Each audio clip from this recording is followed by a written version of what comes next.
আজ 22শে জুন সোমবার জানিয়ে দেব আজকে বাছাই করা 40টি তাজা সংবাদ। খবরের শুরুতেই হেডলাইন্স। তৃণমূল ছেড়ে আরও বিপদে জ্যোতিপ্রিয় মল্লিক, খুলবে শুটিয়া গণধর্ষণের ফাইল, অগ্নিমিত্রার মন্তব্যে শোরগোল। কোর্টে আইনজীবী নেই, পালানোর ছক কষতেই পুলিশের জালে পুষ্পা জাহাঙ্গীরের স্ত্রী। সিআইডিকে ডেকেছিলেন খোদ শোভন দেবী, শেষমেশ তুলে দিয়েছেন সেই খাতা, কি আছে তাতে? তৃণমূলে তোলপাড়। বাংলায় বরাদ্দ 60,000 কোটি, বাজেটের আগে কল্পতরু মোদী সরকার। দ্রুত অ্যাম্বুলেন্স ডাকুন, বিহারের স্বাস্থ্যমন্ত্রীর যোগাসন দেখে হেসে খুন নেটিজেনরা। রাজ্যে দুর্যোগের ঘনঘটা, আগামী 5 দিন প্রবল ঝড় বৃষ্টির সতর্কতা, জারি কমলা অ্যালার্ট। মেইন রোডে আর চলবে না টোটো, কড়া অবস্থান নিল পরিবহন দপ্তর, বড় ঘোষণা অর্জুন সিংয়ের। প্রতীক ছেড়ে জিতে দেখান, বিদ্রোহীদের তোপ তৃণমূল সাংসদ মহুয়া মৈত্রের, পাল্টা দিলেন জগদীশ বসুনিয়া। যন্তর মন্তর দ্রুত খালি করুন, আর সময় দেওয়া যাবে না, ককরোচ জনতা পার্টির বিক্ষোভকারীদের হুঁশিয়ারি দিল পুলিশ। কাঠগড়ায় মাস্টারমশাই, মামলার প্রেক্ষাপট শুনেই ভরা এজলাসে ক্ষমা চাইলেন বিচারক। 600 কোটি ডলারের বিনিময়ে ইরানের থেকে কি চাইতে পারে আমেরিকা, উত্তেজনা তুঙ্গে। অবসরের পর মাসে মাসে 20,000 টাকা এলো, অসাধারণ সরকারি স্কিম। বাজেটে বিরাট চমক, সত্যিই কি 10 থেকে 12% দিয়ে বাড়ছে সরকারি কর্মীদের? পিএম সূর্যঘর যোজনাতে আবেদন করেছেন, বিদ্যুৎ বিল শূন্য, মিলবে 78,000 টাকাও। পশ্চিমবঙ্গ ভারতের অংশ হয়ে থাকবে, তারকেশ্বর থেকে ইতিহাস স্মরণ করালেন মোদী। ট্রেনে ভিক্ষা করলে 2,000 টাকা জরিমানা, নয়া নিয়ম রেলের। অভিষেকের বিমান সফরে কোটি কোটি খরচ, 4 বছরে কত উড়িয়েছে তৃণমূল? পেট্রোল ডিজেল সস্তা হবে, বড় ইঙ্গিত কেন্দ্রীয় মন্ত্রীর। কৃষকদের জন্য বড় সুখবর, শুরু প্রধানমন্ত্রী ফসল বীমা যোজনা। অন্নপূর্ণা যোজনার 3,000 টাকা নিয়ে বড় কথা প্রধানমন্ত্রীর। আমজনতা উন্নয়ন পার্টি আদতে বিজেপি স্পন্সার্ড, বিস্ফোরক দাবি অধীরের। জাতীয় সড়কের ওপর দাঁড়িয়ে থাকা ট্রাকে ধাক্কা সরকারি বাসের, মৃত অন্তত 5। ফাদার্স ডেতে বাবাকে নিজের কিডনি উপহার দিয়ে নজির গড়ল আলী রাজা। বঙ্গে রসুনের দাম আকাশ ছোঁয়া, বাংলাদেশে চোরাচালানের অভিযোগ। অন্নপূর্ণা ভাণ্ডারের টাকা তুলে বিজেপি নেতার সঙ্গে পালানোর স্ত্রী। ফের পতন সোনারূপার দামে, কলকাতার নতুন দর প্রকাশ। ফোনপেতে এই ভুল করলেই কেটে নিতে পারে টাকা, সতর্কতা গ্রাহকদের। গাইঘাটায় বৌমাকে পিটিয়ে শ্রীঘরে তৃণমূল নেত্রী, আদালতে যাওয়ার পথে ডিম থেরাপি। জব কার্ড ফেরত ও বকেয়া টাকার দাবিতে ঝাঁটা নিয়ে বিক্ষোভ। 2029-এর জন্য নতুন ইভিএম বানাতে 500 কোটি দাবি কমিশনের। স্মার্ট মিটার নিয়ে নজিরবিহীন লড়াই, হাইকোর্টের দ্বারস্থ সরকারি কর্মচারীরা। মেয়ে নিখোঁজ 3 মাস, প্ল্যাকার্ড গলায় রাস্তা রাস্তায় খুঁজছেন অসহায় বাবা। 40 কোটির অফারে মমতার সঙ্গে বিশ্বাসঘাতকতা, মহুয়ার মন্তব্যে মানহানির ভাবনা। অভিজ্ঞান অ্যাপ চালু করল কেন্দ্র, 35 সেকেন্ডে ধরা যাবে অপরাধীদের। হিজাব ছাড়া কনসার্টে গান, জনপ্রিয় গায়িকাকে 74টি বেত্রাঘাতের নির্দেশ। জয় শ্রীরাম স্লোগানে উত্তাল ঢাকা, হাজার হাজার হিন্দুর বিক্ষোভ। রাজ্যবাসীর জন্য সুখবর, 125 দিনের কাজের দিনক্ষণ ঘোষণা। গ্রন্থাগার মন্ত্রীকে নিয়ে তৃণমূলের মিথ্যাচার, চেয়ার বিতর্কে সরব গৌরীশঙ্কর। অভিষেকের পাশে থেকেও তৃণমূলে কোণঠাসা করলেন নতুন জল্পনা। কেওয়াইসি না করালে আর পাবেন না গ্যাস, এলপিজি গ্রাহকদের জন্য বড় আপডেট। এতক্ষণ শুনছিলেন সংবাদ শিরোনাম, এবার শুনবেন বিস্তারিত খবর। রাজ্যে পালাবদলে তৃণমূলের বিধায়ক থেকে সাংসদ, একের পর এক সদস্য দল থেকে ইস্তফা দিয়েছেন। গঠিত হয়েছে আলাদা ব্লক। ঐতিহাসিক এই ঘটনা সাড়া ফেলে দিয়েছে রাজ্য তথা দেশের রাজনীতিতে। সম্প্রতি সেই তালিকায় জুড়েছে প্রাক্তন খাদ্যমন্ত্রী জ্যোতিপ্রিয় মল্লিকের নাম। এবার তার সুস্থতা কামনা করেই শুটিয়া গণধর্ষণের ফাইল খোলার হুঁশিয়ারি দিলেন রাজ্যের পুর ও নগর উন্নয়ন মন্ত্রী অগ্নিমিত্রা পাল। এদিন তিনি বলেন, শারীরিক অসুস্থতার কারণ দেখিয়ে দলীয় পদ থেকে ইস্তফা দিয়েছেন প্রাক্তন খাদ্যমন্ত্রী। আমি চাই উনি তাড়াতাড়ি সুস্থ হয়ে উঠুন। তবে এরপরেই মন্ত্রী বলেন, ছোট থেকে শুনে আসছি শুটিয়া গণধর্ষণ কাণ্ডের কথা। ওই গ্রামকে ধর্ষণের গ্রাম বলা হতো। মহিলাদের বাঁচাতে গিয়ে এবং ধর্ষণের প্রতিবাদের জন্য শিক্ষক বরুণ বিশ্বাসকে নৃশংসভাবে খুন করা হয়েছিল। দক্ষিণ চব্বিশ পরগনার ফলতার আলোচিত পুষ্পা খ্যাত জাহাঙ্গীর খানের স্ত্রী রোজিনা বিবি ওরফে সারিকাকে গ্রেপ্তার করেছে ডায়মন্ড হারবার জেলা পুলিশ। শনিবার উস্তি ও বিষ্ণুপুর থানার সীমানা সংলগ্ন জুলপিয়া এলাকা থেকে তাকে গ্রেপ্তার করা হয়। পুলিশের প্রাথমিক অনুমান, রোজিনা গাড়ি করে ভিন রাজ্যে পালিয়ে যাওয়ার পরিকল্পনা করছিলেন। এদিন ডায়মন্ড হারবার ACJM আদালতে তাকে পেশ করা হলে কোনো আইনজীবী তার হয়ে সওয়াল করতে এগিয়ে আসেননি। পরে লিগ্যাল এইডের একজন সরকারি আইনজীবী দায়িত্ব গ্রহণ করলেও আদালত জামিন নামঞ্জুর করে তাকে 3 দিনের পুলিশি হেফাজতের নির্দেশ দিয়েছে। বিধানসভার সইজাল কাণ্ডে গত কয়েকদিন ধরেই একাধিক নেতার বাড়িতে হানা দিয়েছে সিআইডি। তদন্তকারী আধিকারিকেরা কখনো গিয়েছেন বেলেঘাটা, কখনো কালীঘাট। অভিষেকের বাড়ি থেকে মমতার বাড়ি সংলগ্ন অফিস বাদ পড়েনি কোনো জায়গা। তল্লাশি চলছিল রেজলিউশন বুকের। শনিবার সেই তদন্তে আধিকারিকেরা পৌঁছান তৃণমূলের বর্ষিয়ান নেতা শোভনদেব চট্টোপাধ্যায়ের বাড়িতে। মমতা ব্যানার্জি এবার বিরোধী দলনেতা হিসেবে তার নামের পাশে সিলমোহর দিয়েছিলেন। জানা যায় সেখানে গিয়ে একটি খাতা মিলেছে। সেটি কি আসল রেজলিউশন বুক? তবে প্রশ্নের মুখে উত্তর মিলবে। জল্পনা তা নিয়েই এই অবস্থায় আজকাল .in যোগাযোগ করেছিল শোভনদেব চট্টোপাধ্যায়ের সঙ্গে। তার মতে তিনি নিজেই ডেকে পাঠিয়েছিলেন সিআইডিকে। রেজলিউশন বুক প্রসঙ্গে জিজ্ঞাসা করা হলে তিনি সাফ জানান ওই খাতা আইনজীবীর কাছে ছিল। রাজ্যের নবনির্বাচিত বিজেপি সরকার আগামীকাল সোমবার তাদের প্রথম বাজেট পেশ করবে বিধানসভায়। আর এই বাজেটকে ঘিরে সাধারণ মানুষের মধ্যে ক্রমশ বাড়ছে প্রত্যাশার পারদ।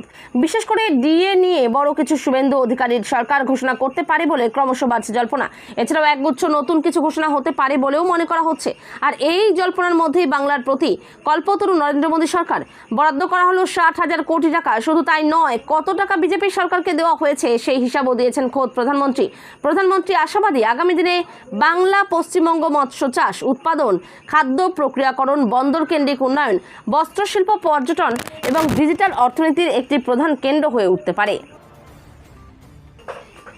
রাজনীতিতে পা রেখেই বিহারের স্বাস্থ্যমন্ত্রী হয়েছেন নীতিশ পুত্র নিশান্ত কুমার। যদিও তার নিজের স্বাস্থ্য নিয়ে সোশ্যাল মিডিয়ায় চর্চা কম নেই।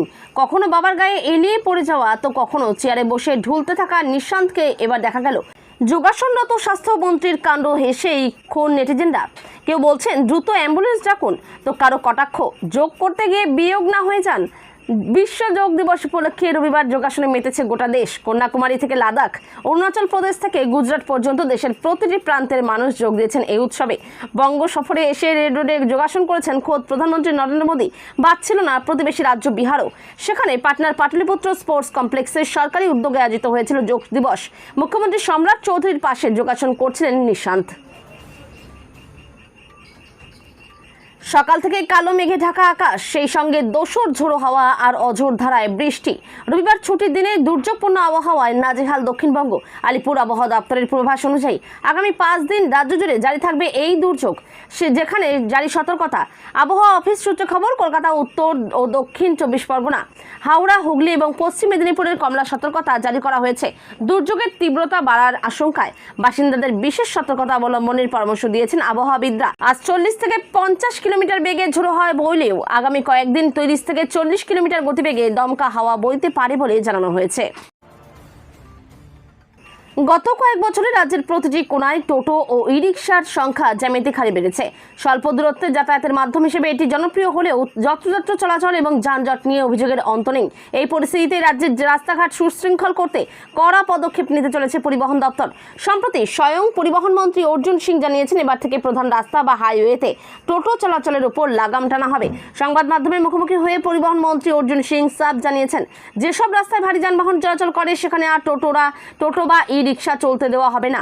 এই যানগুলিকে মেন রোড থেকে সরিয়ে এলাকার অভ্যন্তরীণ ছোট রাস্তাগুলোতে চলাচলের জন্য নির্দিষ্ট রুট তৈরি করতে হবে। শুক্রবার 20 জন সাংসদদের বিরুদ্ধে দলত্যাগ বিরোধী আইন প্রয়োগের চিঠি দেয় তৃণমূল। অভিষেক বন্দ্যোপাধ্যায়ের নেতৃত্বে সেই দলে ছিলেন মহামৈত্র। বিদ্রোহীদের নিয়ে এবার মুখ খোলেন মহামৈত্র। তিনি বলেন, এই দল মমতা বন্দ্যোপাধ্যায় ও কর্মীদের দ্বারা তৈরি হয়েছে। যে যেখানে খুশি যাক, আমরা দলত্যাগ বিরোধী আইন এদের বিরুদ্ধে প্রয়োগ করব। আমি জিতেছি কৃষ্ণনগর থেকে, আমাকে দেখে নয়, মমতা বন্দ্যোপাধ্যায়কে দেখে ভোট দিয়েছে। সবার শিক্ষার মান এক হয় না, এই এমপিরা সেটা পড়ে দেখেনি। পাশাপাশি মহুয়ার মতে 20 সাংসদ সই করেছে বলে ওরা NCPI আইন অনুযায়ী এদের পদ বাতিল হওয়ার কথা। সংসদীয় দল কোনোভাবে মিশিয়ে দিতে পারে না, রাজনৈতিক দল পারে। ব্যক্তিগত আক্রমণে যাবেন না। আইনত বলুন কোন ধারায় আপনাদের নাম বাদ যাবে না। এরা প্রতীক ছেড়ে রাস্তায় নামুন দেখি। এত সাহস থাকলে ববি কংগ্রেস, অরূপ কংগ্রেস, ঋতব্রত কংগ্রেস, আখরুজ্জামান কংগ্রেস থেকে দাঁড়িয়ে যাননি। নিজেদের দাবি দেওয়া নিয়ে শনিবার দুপুর থেকে দিল্লির যন্তর মন্তরে বিক্ষোভ শুরু করেন দীপকে এবং তার সমর্থকেরা। পুলিশের বক্তব্য, কর্মসূচির অনুমতি ছিল সকাল 10টা থেকে বিকেল 5টা পর্যন্ত, কিন্তু নির্ধারিত সময় পেরিয়ে যাওয়ার পরেও বিক্ষোভ চলছে, যা বেআইনি বলে মনে করছে পুলিশ। শনিবার দিল্লির যন্তর মন্তরে ককরোচ জনতা পার্টির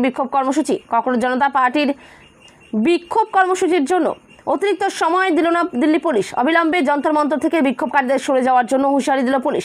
এই মর্মে সিজেপির প্রতিষ্ঠাতা অভিজিৎ দীপকে চিঠি পাঠিয়েছে পুলিশ। দিল্লি পুলিশের বক্তব্য, অনুমোদিত সময় পেরিয়ে যাওয়ার পরেও বিক্ষোভ চলছে অবস্থায় অবিলম্বে তাদের সরে যাওয়ার জন্য বলা হয়েছে। স্কুলের প্রথম পিরিয়ড শুরু হয়ে গিয়েছিল, রোল কলও প্রায় শেষের মুখে। সে সময়ে ক্লাসে ঢোকার চেষ্টা করেছিল 6ষ্ঠ শ্রেণীর এক ছাত্র। মাথাভাঙ্গা হাই স্কুলের শিক্ষক তন্ময় চক্রবর্তী তখন সেই ছাত্রকে প্রশ্ন করেছিলেন তার কেন এত দেরি। এই হলো সূত্রপাত। ছাত্র তার সঙ্গে অভব্য আচরণ করেন, মুখে মুখে তর্ক করতে থাকে যে দেরি একটু হতেই পারে, তার জন্য কেন ক্লাসে ঢুকতে দেওয়া হবে না, স্যার ক্লাসে ঢুকতে দেন। রোল কলের পর তিনি দেখতে পান ওই ছাত্র আগে পরপর 3 দিন আসেনি, অথচ নোটবুকে অভিভাবকের সই করিয়ে আনেনি। সে প্রশ্ন করাতে ছাত্র আরও উশৃঙ্খলতার পরিচয় দেয়, শিক্ষকের সঙ্গে অভব্য আচরণ করতে থাকে। তাতে শাসন করেছিলেন শিক্ষক। সে শাসন ছিল কেবলই মৌখিক। ছাত্র বাড়িতে যায়, অভিভাবককে জানায়। এরপরই অনাকাঙ্ক্ষিত ঘটনা, ওই ছাত্রের বাবা মা চলে আসেন স্কুলে। প্রথমে টিচার ইনচার্জের সঙ্গে কথা, পরে স্যার তন্ময় চক্রবর্তীর সঙ্গে। তবুও মেটে না সমস্যা। বাকি শিক্ষকরা বোঝান স্কুলের স্যাররা ছাত্রদের শাসন করবেনই। আমেরিকা এবং ইরানের মধ্যে সমঝোতা চুক্তির প্রথম দফার আলোচনার জন্য সুইজারল্যান্ডে পৌঁছলেন মার্কিন ভাইস প্রেসিডেন্ট জে.ডি. ভান্স। গত সপ্তাহে শান্তি চুক্তি নিয়ে বৈঠক ভেস্তে যাওয়ার পর রবিবারেই হবে প্রথম দফার একটি প্রতিবেদন অনুযায়ী ওয়াশিংটন চায় প্রথম দফার বৈঠকের শেষে ইরান জাতিসংঘের পরিদর্শকদের তাদের পারমাণবিক স্থাপনাগুলি পরিদর্শনের আমন্ত্রণ জানাক। উল্লেখ্য, এর আগে ওই স্থাপনাগুলিতে যুক্তরাষ্ট্র ও ইসরায়েল হামলা চালিয়েছিল। বিনিময়ে ইরানের কবজা করে রাখা বিরাট অঙ্কের টাকায় একটি অংশ ছাড় দিতে পারে আমেরিকা। প্রথম পর্যায়ে কাতারে থাকা $600 কোটি একটি তহবিল থেকে অর্থ ছাড়া হতে পারে। এই অর্থ মানবিক প্রয়োজনে ব্যয় করা হবে। ভারত সরকার দেশটির সকল শ্রেণীর মানুষের চাহিদা মাথায় রেখে বিভিন্ন ধরনের আর্থিক স্কিম চালাচ্ছে। 60 বছরের বেশি বয়সী বৃদ্ধদের জন্য সরকার সিনিয়র সিটিজেন সেভিংস স্কিম চালায়। SCSS হলো একটি ছোট সঞ্চয় প্রকল্প। এটি সেই সিনিয়র নাগরিকদের জন্য বিনিয়োগের সবচেয়ে জনপ্রিয় বিকল্পগুলোর মধ্যে একটি, যারা অবসর নেওয়ার পর নির্দিষ্ট আয় চায়। SCSS স্কিমের আওতায় প্রতি 3 মাস পর সুদের পরিশোধ করা হয়। বর্তমানে এই স্কিমে বছরে 8.2% সুদ পাওয়া যাচ্ছে। সিনিয়র সিটিজেন সেভিংস স্কিমের আওতায় সিনিয়র নাগরিকদের জন্য খোলা অ্যাকাউন্ট 5 বছরে ম্যাচিওর হয়ে যায়। এই স্কিমে আপনাকে এক মুঠো বিনিয়োগ করতে হয়। সিনিয়র সিটিজেন সেভিংস স্কিমে আপনি কমপক্ষে 1,000 টাকা এবং সর্বোচ্চ 30 লক্ষ টাকা জমা করতে পারেন। এই স্কিমে অ্যাকাউন্ট খোলার জন্য আপনার বয়স 60 বছর বা তার বেশি হতে হবে। সরকারি চাকরি থেকে VRS নেওয়া কর্মীরা এতে 55 থেকে 60 বছরের বয়সেও বিনিয়োগ শুরু করতে পারেন। যদি আপনি রক্ষাকর্মী হন, তাহলে আপনি 50 থেকে 60 বছরের বয়সেও অ্যাকাউন্ট খুলতে পারেন। সোমবার বিধানসভায় রাজ্যের নতুন সরকারের পূর্ণাঙ্গ বাজেট পেশ করবেন অর্থমন্ত্রী স্বপন দাশগুপ্ত। এই বাজেটে রাজ্যের সরকারি কর্মীদের জন্য এক ধাক্কায় 10 থেকে 12% মহার্ঘ ভাতা বৃদ্ধির ঘোষণা হতে পারে বলে জোর জল্পনা শুরু হয়েছে। বর্তমানে কেন্দ্রীয় সরকারি কর্মীদের তুলনায় রাজ্যের কর্মীরা 42% ডিএ থেকে পিছিয়ে রয়েছেন। প্রতিশ্রুতি অনুযায়ী 7ম বেতন কমিশন চালু নির্দেশ দেওয়ার পর এবার বকেয়া ডিএ মেটানোর ক্ষেত্রে সরকার বড় পদক্ষেপ নিতে পারে বলে আশা করা হচ্ছে। মুখ্যমন্ত্রী শুভেন্দু অধিকারীর নেতৃত্বাধীন সরকারের এই প্রথম বাজেটে কর্মীদের দীর্ঘদিনের বঞ্চনা অবসানের ইঙ্গিত মিলতে পারে। বাজেটে ডিএ বৃদ্ধির ঘোষণার পাশাপাশি আগামী বছরের ডিসেম্বরের মধ্যে কিস্তির মাধ্যমে কর্মীদের সমস্ত বকেয়া ডিএ মিটিয়ে দেওয়ার বিষয়েও বড় ঘোষণা আসতে পারে বলে ধারণা করা হচ্ছে। নির্বাচনের আগে সরকারি কর্মীদের দেওয়ার প্রতিশ্রুতি রক্ষায় সরকারের পদক্ষেপের দিকেই এখন রাজ্যের লক্ষ লক্ষ কর্মীর নজর রয়েছে।